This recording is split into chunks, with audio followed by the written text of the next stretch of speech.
The year was 1953. The Air Force was in its infancy. Senior leaders had just approved creation of the first aerial demonstration team at Luke Air Force Base in Arizona. 5 pilots were chosen to fly. Now all the team needed was a name. The 3-star general officer down at Randolph, in charge of our base, he didn't like the name Stardusters that we had picked. So the team was left to find an alternative. And so I went to the Herd Museum in Phoenix and took about 2 weeks and read everything I could find about mythology. And believe me, there's a lot of it there. Brown settled on the Thunderbird, an Indian symbol representing power and fear. So I went in and started looking at it, and I drew an eagle. I made him have square wings instead of round wings. And right in the middle, then I put the Thunderbird emblem. Not much different from the patch used today. Once the aircraft were painted with the new scheme and the team was able to scavenge some flight suits, it was showtime. For this, the team relied on twin brothers, Bob and Buck Patillo, who joined the team from Europe. Well, we borrowed heavily from a team called the Sky Blazers, which was a European team. The European team was formed over a couple of years in front of the Thunderbirds, but it was strictly a local command, not an Air Force-wide operation. And 2 of those pilots came to work on the Thunderbird. So they brought with them a routine. So it helped us a great deal to get started because they already figured out how to do it. And so the 3600th Air Demonstration Squadron Thunderbirds became a part of the Air Force. Oh, it was just a kick. Everybody helped us. The crew chiefs would, all over the base, would steal parts for us if we had an airplane that was down. And just everybody helped us. It was just a whole effort from Luke. It was great. For the first 2 years, the team flew the straight-wing F-84 Thunderjet. Out of each maneuver, we came up to a very high, what we call a whifferdale, which was a maneuver that brought you back down to the next maneuver, but you never lost sight of the crowd. So it was a constant pressure on a control stick. So that, believe it or not, our right arms got bigger than the left because from that constant 3 Gs and never let up for, on and on and on. 2 years after they first started, the Thunderbirds changed aircraft, using the Thunderstreak version of the F-84. And there was another change. For the first time, the team used smoke as part of the demonstration. That aircraft lasted for only 1 year. Its place was taken by the team's first supersonic aircraft, the F-100 Super Sabre. Here come the Air Force's official air demonstration team, the Thunderbirds. F-100 was a wonderful airplane. I flew it for 11 years, and it was the first supersonic airplane in the Air Force. Some say it was a mite underpowered at lower airspeeds, but that's just not true. If you could manage the airplane, then it flew very well. Along with a change in its aircraft, the team also got a new home, Pinellas Air Force Base in Nevada.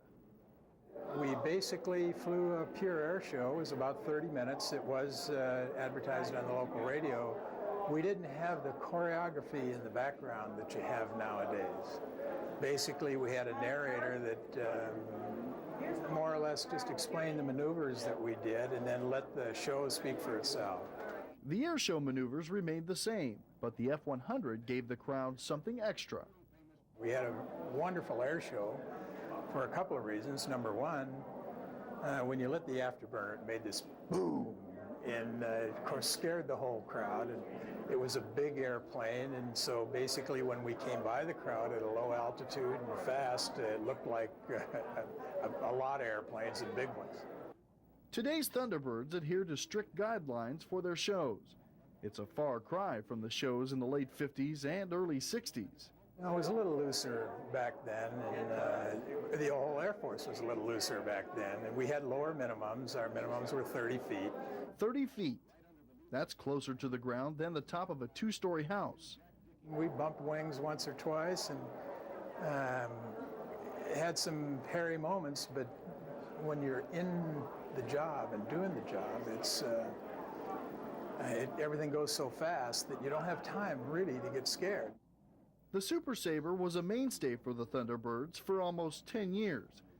In May of 1964, the F-105 Thunder Chief replaced it. But because it needed extensive modifications to perform the maneuvers, the 105 was used for only 6 shows before the team went back to the F-100. Flying in the lead is Major Neil Edmonds. The last show for the F-100 was in the spring of 1969. Retired Major General Stan Musser flew one of the last missions. And on the right is Major Stan Musser. And when we got back to Nellis, our commander leader, who was General Joe Moore, fantastic individual, decided that it was time to try to change airplanes. So he went to Tactical Air Command, and he got clearance from the TAC commander, and we decided to transition into the F-4 aircraft. So we loaded up the F-100s with all the tanks on them and made one last flight to Sacramento and left those pretty red, white, and blue airplanes sitting there at the boneyard. One of the biggest differences between the F-100s and the F-4 Phantom was the number of engines each aircraft had. Oh, it was absolutely wonderful. Of course, both engines, a lot more thrust, and you could never get yourself in trouble with the F-4. The F-100, we did a lot of maneuvers right on the feather edge of its capability, but the F-4 was just a fantastic airplane. A fuel crisis in 1974 presented a problem for the Thunderbirds.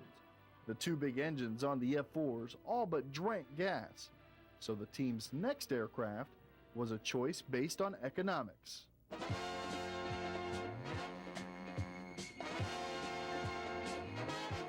It was the T-38 Talon, to this day used as a trainer for most students in the fighter-bomber track of pilot training. Smaller, sort of like an aerial sports car, the Talon gave the shows an additional element. It was a thrill to fly it, because there was a couple of unique things about it. It had a sleekness to it that people really loved in the Thunderbird paint scheme. But it was very, very quiet. So it was the T-38 was the first time we ever had music for the show, as a matter of fact. So that was something that the T-38s brought up.